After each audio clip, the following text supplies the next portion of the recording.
사람을 만나 하나님이 왜 이 말씀을 주셨고 더 큰 뜻을 깨닫게 하시는지를 알려면 우리는 말씀을 가지고 삶으로 가져오는 작업을 해야 되는데 이것을 나눠야 돼요. 아, 내가 못 깨달았는데 저 사람이 저렇게 말씀을 붙잡아서 내가 놓칠 뻔했구나 라는 것들이 있는 거죠. 그래서 그런 작업 중 하나가 우리가 말씀을 삶으로 가져오는 작업 중 하나가 주보에 있는 포럼지입니다. 그래서 꼭 하셨으면 좋겠어요. 하나님이 주신 말씀을 가지고 내 신앙으로 삼고 이 신앙을 가지고 살아가다 보면 얼마나 하나님이 큰 자신의 말씀을 하나님이 입 한 번 안 열고 주시는지를 알게 될 것입니다. 말이 어렵죠? 오늘 룻기서를 보면 알게 됩니다. 하나님이 한마디 안 하셨는데 나에게 말씀을 주시고 계신 작업들을 내 삶으로 확인할 수 있게 돼요. 그러면서 깨닫게 되는 것은 내 인생이 내 이야기 같죠. 내 인생은 내 이야기 같습니다. 그러나 하나님의 이야기가 됩니다. 내 서사 같지만 하나님의 서사가 됩니다. 그것을 우리는 말씀이라고 하는 겁니다. 많은 교회들이 말씀을 주일날 와서 듣는 것 아니면 성경에 써 있는 것만으로 생각해요. 이 말씀이 현장에서 성취되는 것까지를 말씀이라고 합니다. 이것을 크게 보며 우리가 지금까지 말하는 현장을 향한 도전입니다. 그래서 이번 주에 이 서론을 깊이 묵상하셔야 됩니다. 말이 어렵지만 한 주간 계속 이 서론을 가지고 묵상하시길 바랍니다. 그래서 왜 이것을 묵상해야 되냐? 이 서론이 여러분 신앙의 근본이 되셔야 합니다. 본론으로 들어가겠습니다. 첫 번째로 구원을 삶으로 말씀하시는 분이 하나님이세요. 구원을 그냥 하나님 말씀 띡 주고 끝냈다가 아니라 삶으로까지 말씀으로 이동시키세요. 첫 번째로 이방인 여인이 나옵니다. 이제 룻기 1장을 보시면 이제 사사시대에 언젠지는 잘 모르겠지만 어떤 이스라엘 남자와 여자가 결혼을 했는데 이스라엘에서 살지 않고 모압이라는 나라로 가서 살게 됩니다. 아마 이제 이스라엘에서의 삶이 풍족하지 않았던 거거나 아니면 이스라엘에 대한 불만이 있었거나 뭐 여러 가지 이유가 있겠죠. 이민은 여러 가지 이유가 있습니다. 어쨌든 이스라엘과 모압 사이가 그다지 그때 당시에 나쁘지 않았던 것 같아요. 그때 모압이라는 다른 나라로 가서 두 아들과 함께 4명이 살다가 이제 모압에 있는 여자 2명이랑 자신의 아들들을 결혼을 시킵니다.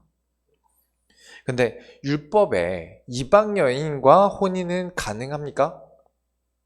안 됩니다. 불법이죠.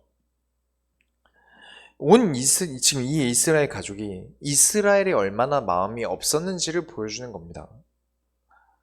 애국심이 부족한 사람들도 있지 않습니까? 이 나라가 나한테 해준 게 뭐가 있는데. 그렇게 해외 나가서 잘 살면 괜찮을 텐데 지금 이때 나갔던 이 이스라엘의 부부 중에 남편이 죽어요. 이제 아들 둘이 남았는데 이 아들들도 죽어서 이제 여자들밖에 남지 않았습니다. 다 죽어서 시어머니와 며느리 둘만 남게 돼요. 이제 그래서 시어머니가 서로 그냥 흩어져서 살자. 너희는 이제 모압에 너희 가족들한테 돌아가고 나는 이스라엘로 돌아갈게 라고 말을 했는데 이제 이 며느리들이 시어머니랑 계속 같이 있겠다고 합니다. 여기 이 시어머니 이름이 룻기서에 나오는 나오미입니다. 그리고 며느리 이름은 오르바, 또 한 명 이름이 오늘 룻기의 이름인 룻이라는 사람이에요. 결국에는 시간이 지나서 오르바는 결국 자기 신의 고향으로 돌아가기로 합니다. 안 되겠다 하고 눈물 흘리면서 시어머니와 입 맞추고 인사하고 고향으로 돌아가고요.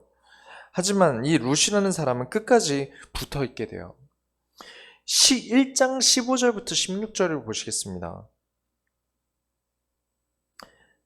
이 룻기의 가장 핵심 포인트가 되는 부분이라고 생각합니다. 1장 15절부터 16절 다 같이 읽겠습니다. 1장 15절부터 16절입니다.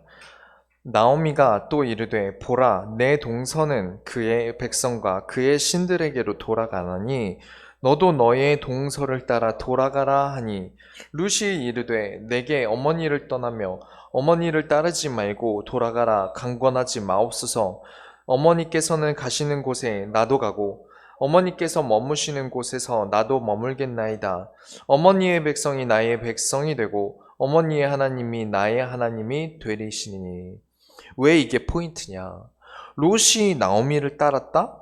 그 전에 더 중요한 것은 내 동서는 그의 백성과 그의 신들에게로 돌아가나니.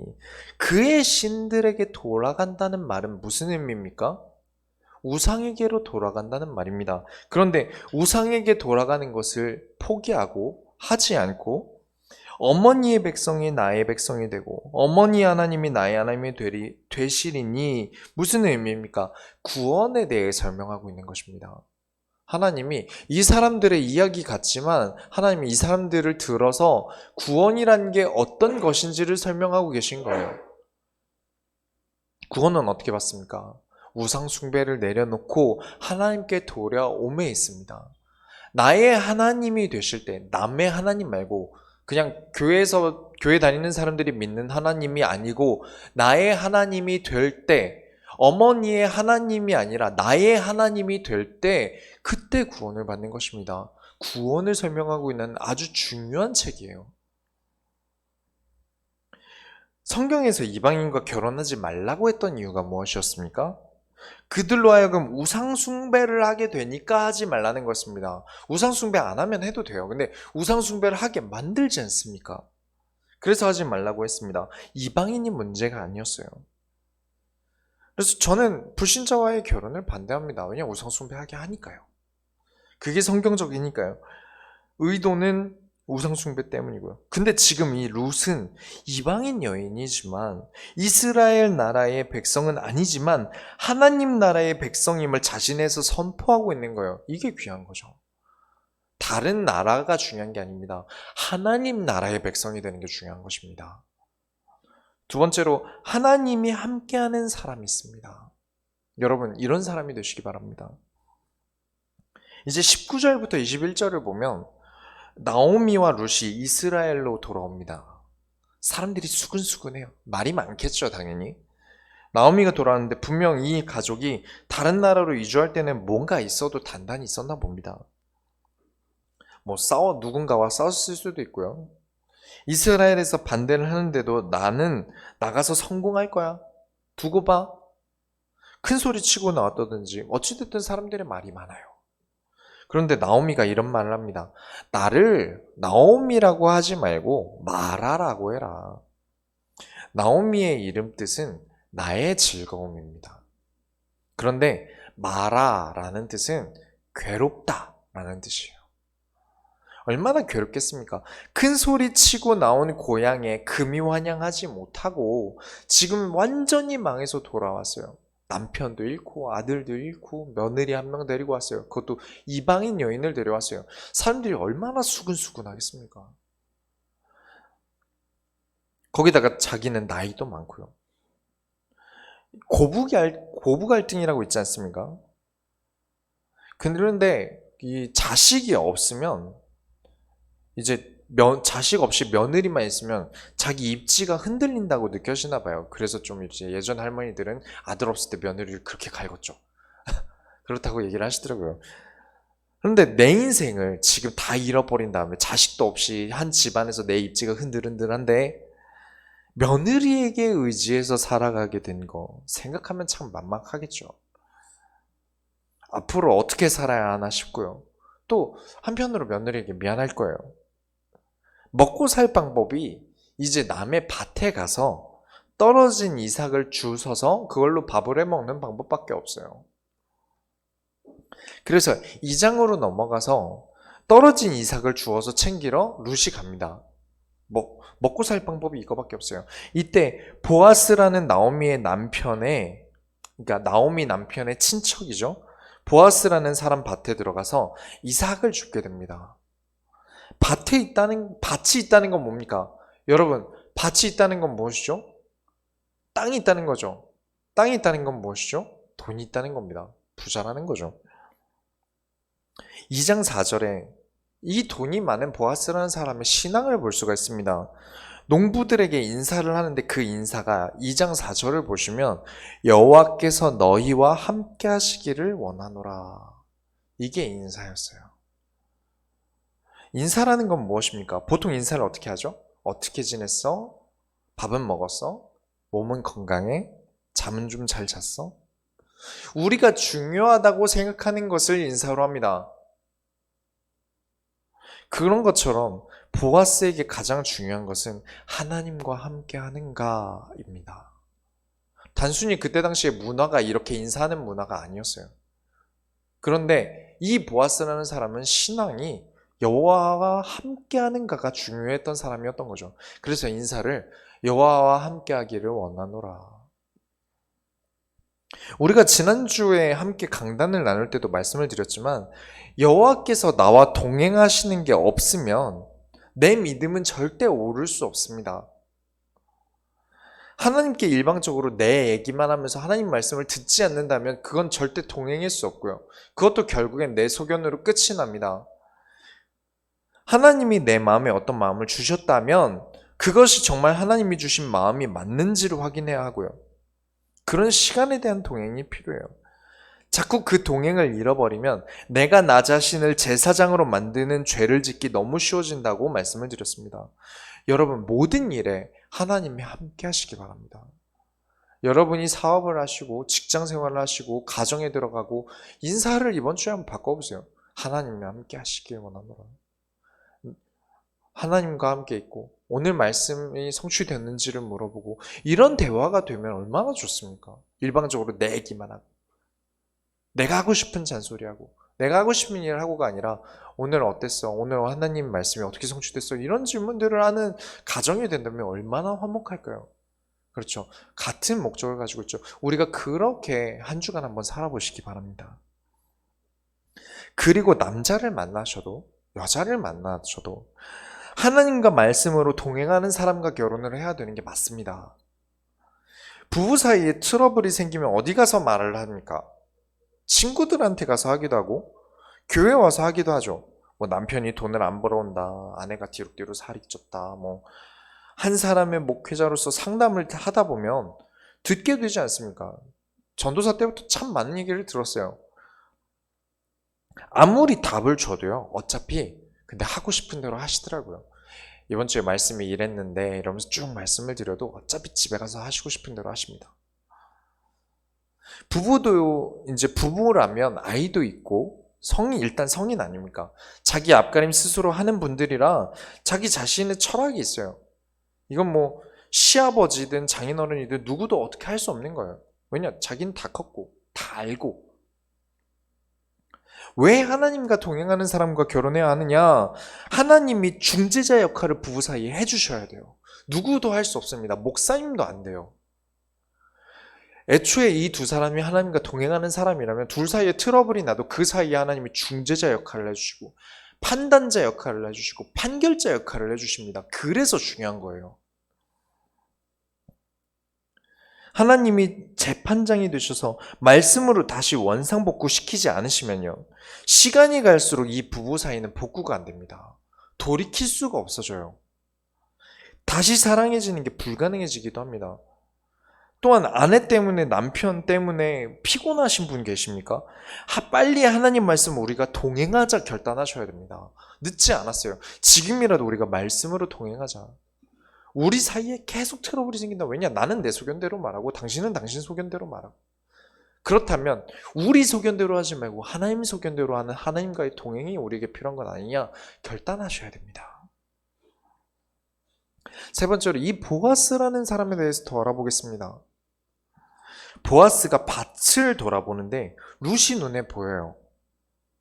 보아스가 궁금해져서 물어봅니다. 저 소녀가 누구냐? 성경에서 많은 여성에 대한 표현이 있지만 보통 연배가 있어 보이면 저 여인은 누구입니까? 라고 하거나 좀 누추해 보이고 우스워 보이고 별거 없어 보이면 저 계집은 누구냐? 이렇게 성경에 써 있어요. 성경이 표현한다는 게 그렇죠. 근데 저 소녀는 누구냐? 여기서부터 좀 냄새가 나지 않습니까? 보기에 좀 아담하고 소중하고 사랑스러우면 소녀가 되죠. 그래서 우리 눈에는 이제 이 이 룻이라는 사람이 돌싱으로 보이겠지만 보아스 눈에는 소녀였나 봐요. 지금 아침부터 이 룻이라는 사람이 아침부터 오후 늦은 시간까지 계속해서 이삭을 줍고 있어요. 이렇게 긴 시간을 와서 이삭을 줍는 건 사실 민폐입니다. 농작물을 노력해서 한 농부들에게는 기분 나쁠 일일 수 있어요. 농사들보다 많이 거두게 생긴 거 아닙니까? 아침부터 오후 늦을 때까지 거두고 있었다면요. 떨어져 있는 이삭들을요. 그런데 보아스가 룻에게 찾아가서 이렇게 말을 합니다. 2장 8절에 보아스가 룻에게 이르되 내 딸 따라 들으라. 이삭을 주우러 다른 밭으로 가지 말며 여기서 떠나지 말고 나의 소녀들과 함께 있으라. 다른 밭으로 가지 말고. 느낌이 더 오죠. 나의 소녀들과 있으라는 말이 무엇입니까? 자기 민족 여자애들과 지내라는 말입니다. 안전을 위하는 말이에요. 당시 여자 과부가 살기 쉬운 세상이었겠습니까? 왕도 없어서 나라가 난리인데 경찰 같은 게 있었겠습니까? 군인들이 제 역할이나 했을까요? 우리 사사기 지난주에 보지 않았습니까? 아주 말도 안 되는 일들을 하는 걸요. 이런 상황들, 지난주에도 말씀드렸던 그런 끔찍한 일들을 이야기하지 않았습니까? 정말 여성분들은 밤길을 조심하셔야 돼요. 룻이 남자들이 있는 곳에서 이삭을 줍고 있다가 해가 지면 혹은 사람들이 없을 때 무슨 짓을 당할지 어떻게 합니까? 거기다 소문으로는 이미 한번 결혼했는데 며느리로 들어왔는데 남편도 없는데 표적이 되기 너무 딱 좋죠.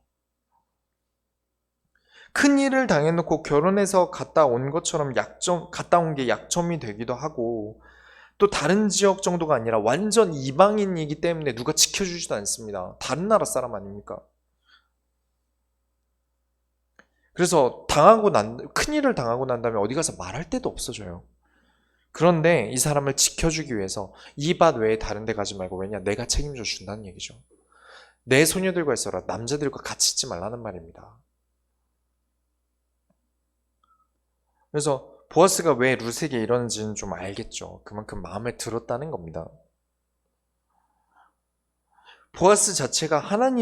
보아스는요, 여기 이 룻기에서 중요한 건 보아스는 하나님을 상징하는 존재입니다. 하나님을 나타내기 위해 있는 사람이에요. 무엇이냐면 보아스를 통해서 하나님이 보여주시고 있는 거예요. 하나님이 여러분을 사랑하시니까 여러분을 보호하길 원하세요.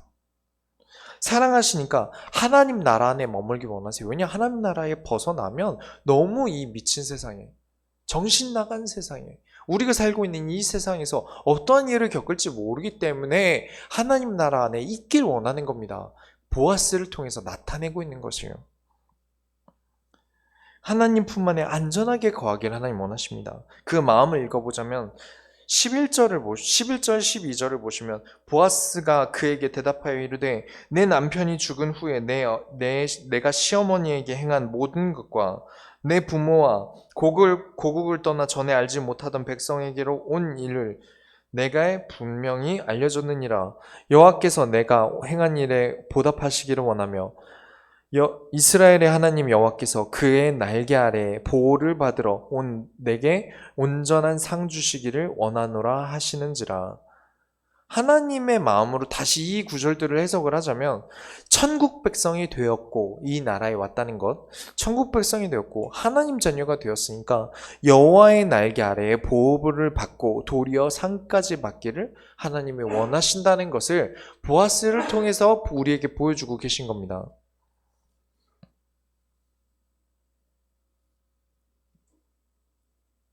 그래서 여러분, 보아스의 이름 뜻이 무엇이냐면 하나님께 능력이 있다라는 뜻이에요. 철저하게 보아스는 하나님을 상징하고 있는 겁니다. 하나님이 능력이 있으신데 사랑하시니까 보호하신다. 그 나라에 거하길 원하신다라는 것을 보여주고 있는 것이죠. 아무 빛도 없을 때 내가 빛이 없다, 더는 살 희망이 없다 느껴질 때 여러분이 의지하셔야 되는 분은 항상 하나님입니다. 여러분이 살 길을 내시는 것도 하나님이세요. 여호와께 능력이 있다. 절대 하나님을 떠나지 마시고요.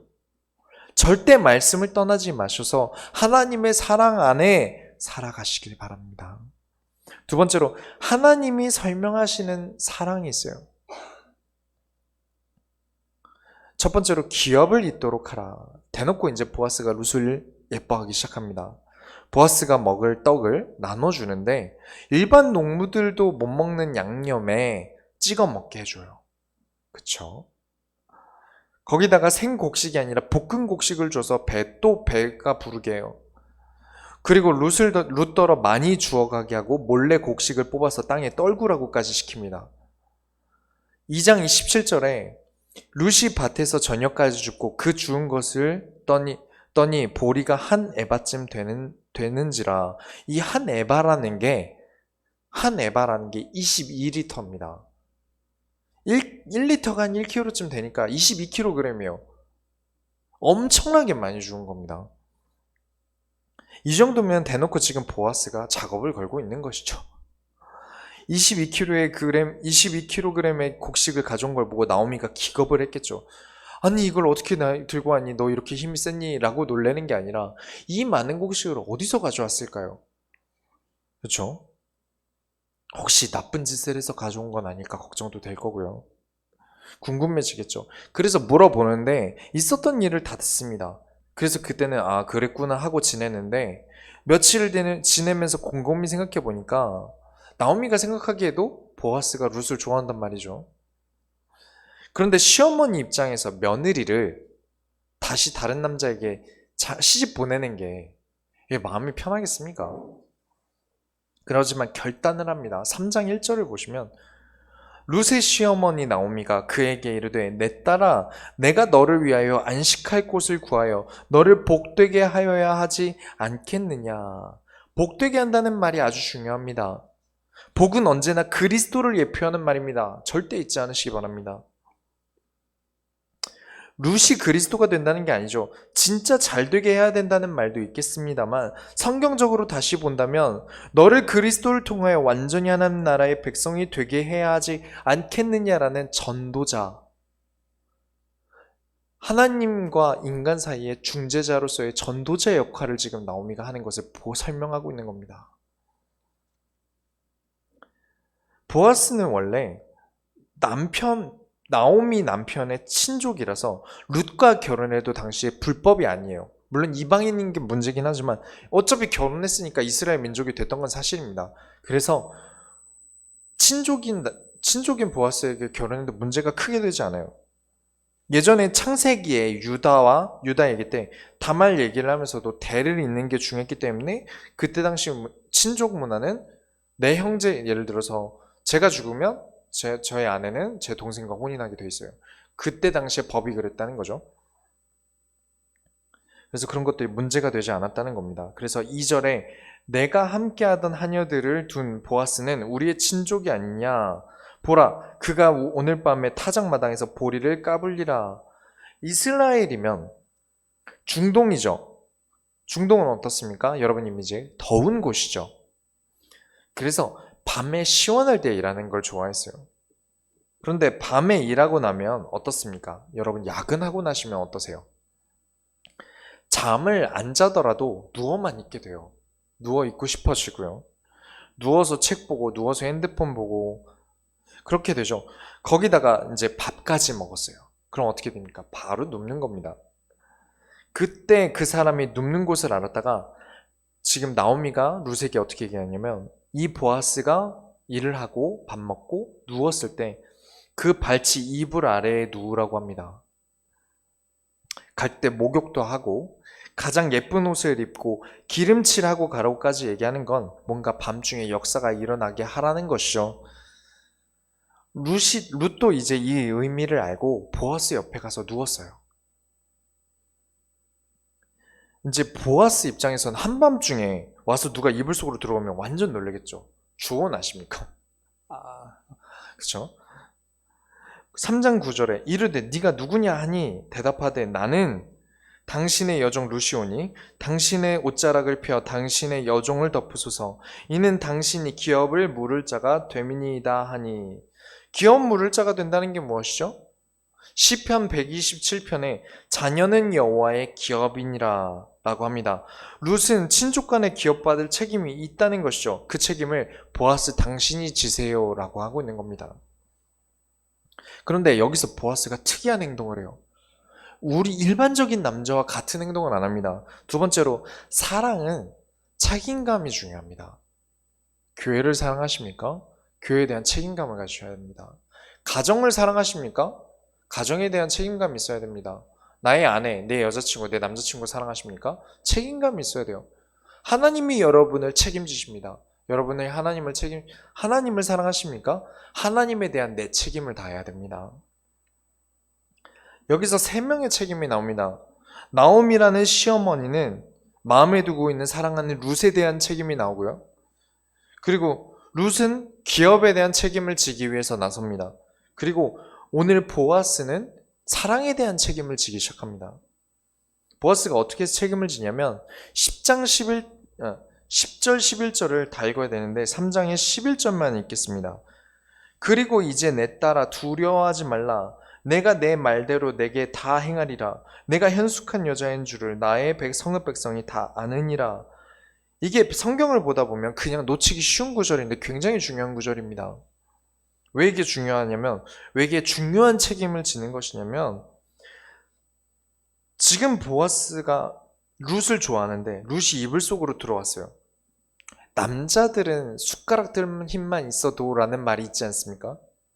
앞뒤 안 가리고 일부터 저지르죠. 특히 질이 나쁜 남자들은 일 저질러 놓고 아차 싶어 하지 않습니까? 막 다음날 연락도 안 되고. 근데 보아스는 이 상황에서도 룻을 이해해주고 있는 것입니다. 내 딸아, 원래 부르던 애칭대로 말을 하면서 여호와께서 내게 복 주시기를 원하노라 라면서 두려워하는 룻을 이해합니다. 룻에 대한 감정을 이해하셔야 돼요. 룻은 굉장히 두려웠을 거예요. 왜냐? 성적인 착취만 당하고 이용당할지 모르는 두려움도 있을 거고요. 한 여자로서. 또 이 일로 인해서 이상한 소문이 날지 모르는 두려움도 있을 거고요. 고백이라는 건 두려움을 같이 가지고 있습니다. 거절당할 두려움을 가지고 있었을 거고요. 이런 두려움들을 알고 사고를 치는 게 아니라 이해부터 해줍니다. 이게 정말 사랑이죠. 모든 세상의 청년들이 부디 이런 남자를 만나길 바랍니다, 저는. 자꾸 불꽃 같은 사랑을 기대해요. 물론 그래야죠. 뜨거운 거 좋죠. 그러나 진짜 사랑한다면 냉정하게 마음을 식히고 무엇이 이 사람을 정말 사랑하는 방법인가? 어떻게 하면 이 사람도 좋고 나도 좋은 사랑을 할 수 있는가? 고민하는 것입니다. 책임감 없는 사랑은 그냥 감정을 태우는 거예요. 마음이 타버린 것이지 진짜 사랑이라고 말을 하기에는 성경적으로 힘듭니다. 하나님의 사랑은 어떠셨습니까? 창세기부터 말라기까지 긴 시간을 준비하시고 그리스도를 보내셔서 자신의 사랑을 나타내셨습니다. 절대 다급하게 흐트러지게 책임감 없이 어떠한 틈이 생기도록 하게 하지 않으셨어요. 긴 시간을 자신의 사랑을 나타내기 위한 준비를 하셨습니다. 그러면서 보아스가 지혜를 발휘해요. 어떤 책임을 지는 지혜를 발휘하냐면 이날 보아스가 룻에게 아무것도 하지 않습니다. 정말 사랑하기 때문에 그런 겁니다. 이유가 무엇이냐면 지금 룻과 기업을 이을 친척이 보아스보다 더 가까운 친척이 있었던 거예요. 보아스랑 바로 혼인을 해버리면 한 단계를 넘어가서 법에 어긋나는 걸 나오미와 룻은 몰랐던 거예요. 하지만 보아스는 알고 있었던 거죠. 그래서 순서를 건너뛰면 안 된다는 것이죠. 그래서 보아스가 그날 그 친척과 단판을 짓고 오겠다. 그 다음에 일을 진행하자라고 합니다. 정말 멋진 사람이에요. 이상한 소문이 들리지 않도록요. 사람 없는 시간에 몰래 빼내서 집으로 돌려보냅니다.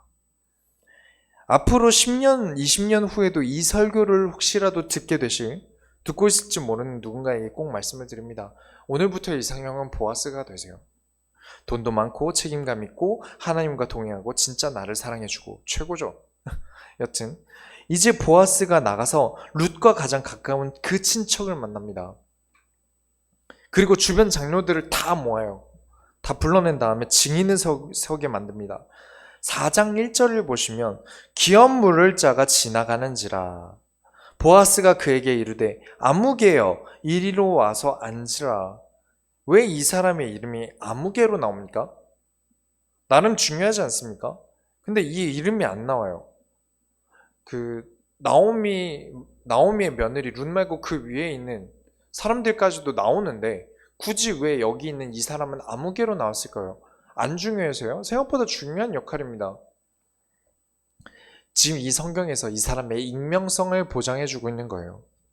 사람이 이름이 들어가면 책임감이 붙게 됩니다.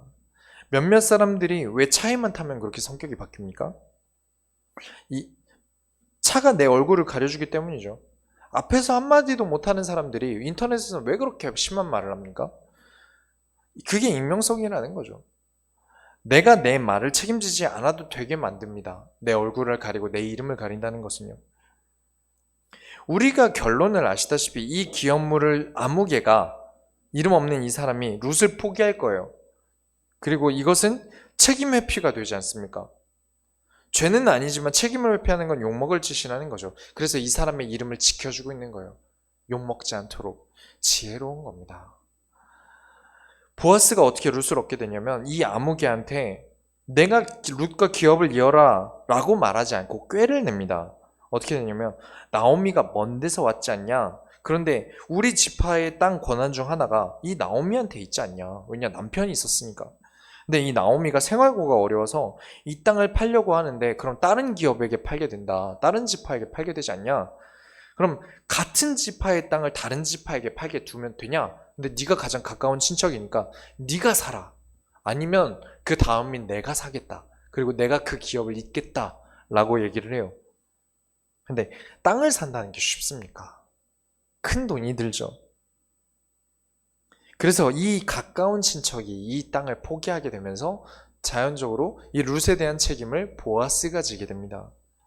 그걸 장로들이 보고 있는 앞에서 이루어졌어요. 증인들이 있었다는 것이죠.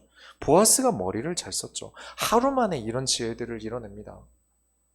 이렇게 해서 보아스와 룻은 모든 절차를 합법적으로 이루고 결혼을 하게 돼요. 하나님은 사랑을 말하실 때 하나님이 인간에게 구원을 주시는 사랑, 그리고 부부끼리의 사랑, 자녀와 부모의 사랑, 이웃의 사랑을 설명하십니다. 그 모든 사랑은 이런 책임감이 없어서는 안 돼요. 그냥 내가 책임질게 아무 생각 없이 하는 게 아니라 많은 생각을 해야 되고요. 많은 고민을 해야 되고요. 진짜 사랑한다면요. 상대방의 마음까지도, 상대방의 상황까지도 배려하는 게 사랑입니다. 하나님이 우리에게 다 이유가 있어서 응답을 안 하실 때가 있어요.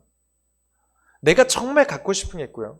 내가 정말 원하는 게 있는데 하나님 안 주실 때가 있어요. 다 이유가 있어서 못하게 하시는 건데 맨날 사람들은 몰라요. 아, 내놔요. 하나님 나 하고 싶은 대로 할래요. 내가 믿고 싶은 대로 믿을 거예요. 아, 너무 어려워요. 성경 특히 어려워요. 아, 모르겠고 하나님 그냥 제가 달라는 대로 주세요. 전 기도 열심히 해볼게요. 하나님은 인간을 사랑하시는데 인간은 하나님을 사랑하지 않는 것 같습니다. 왜냐면 내가 하고 싶은 대로 하고 싶어 하니까요. 그건 사랑이 아니에요. 사랑은 이 사람에 대한 책임감부터입니다. 하나님의 말씀을 내가 이루고 하나님의 소원을 이루는 사람이 될게요 라는 사람에게 하나님이 자신의 것을 주시지 않겠습니까? 보아스에게 룻이 기업 물을 자가 당신 아닙니까? 나도 내 책임을 다하겠습니다 하니까 보아스도 책임을 지지 않습니까? 하나님과 인간의 사랑을 설명하고 있는 겁니다. 내가 하나님의 소원을 이룰 자로서 하나님의 말씀을 내가 이루겠습니다 라는 그 사람에게 하나님이 그 모든 것을 주신다. 그래서 결론을 내리겠습니다. 여러분, 그래서 언약을 가지고 도전하세요. 자꾸 도전해라, 언약을 붙잡아라, 내 능력이 아니라 하나님의 능력으로 해라 이런 말이 나오면 자꾸 나는 아무 생각 안 하면 된다 라는 생각을 가지고 계신 분들이 계세요. 근데 보아스 어땠습니까? 굉장히 하나님이 주신 언약을 이루기 위한 노력을 했어요. 지혜를 발휘했고요. 어떤 언약이었죠? 기업 물을 자의 언약이었고요. 그리스도에 대한 언약이었고요. 왜냐? 복이 있었으니까요. 그리고 하나님과 함께 동행하면서 또 하나님의 언약을 이루는 이방인에게서도 하나님의 역사하심을 본 거고요. 도전하라는 말은요, 많은 게 포함이 됩니다.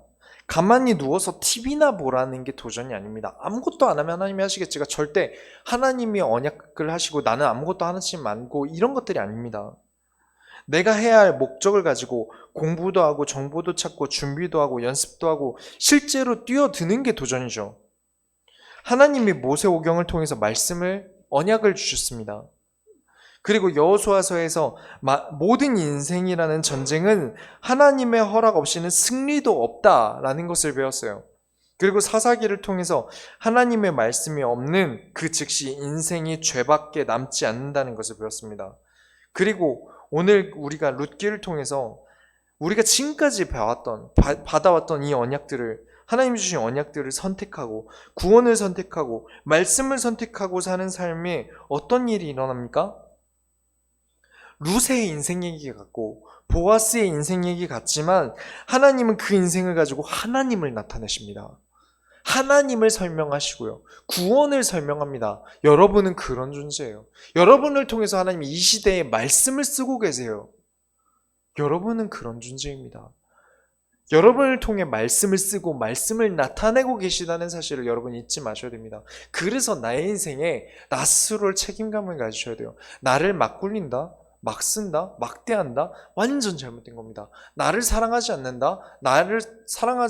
책임지지 않는다는 거죠. 완전 성경적으로 잘못된 겁니다. 나는 너무 소중한 존재예요. 왜냐? 나는 하나님이 나를 통해서 말씀을 쓰고 계세요. 이 시대의 역사로 말씀을 쓰고 계십니다. 어떻게 역사를 쓰고 계신지 마태복음 1장을 한번 펴보겠습니다. 다 같이 마태복음 1장을 한번 보겠습니다.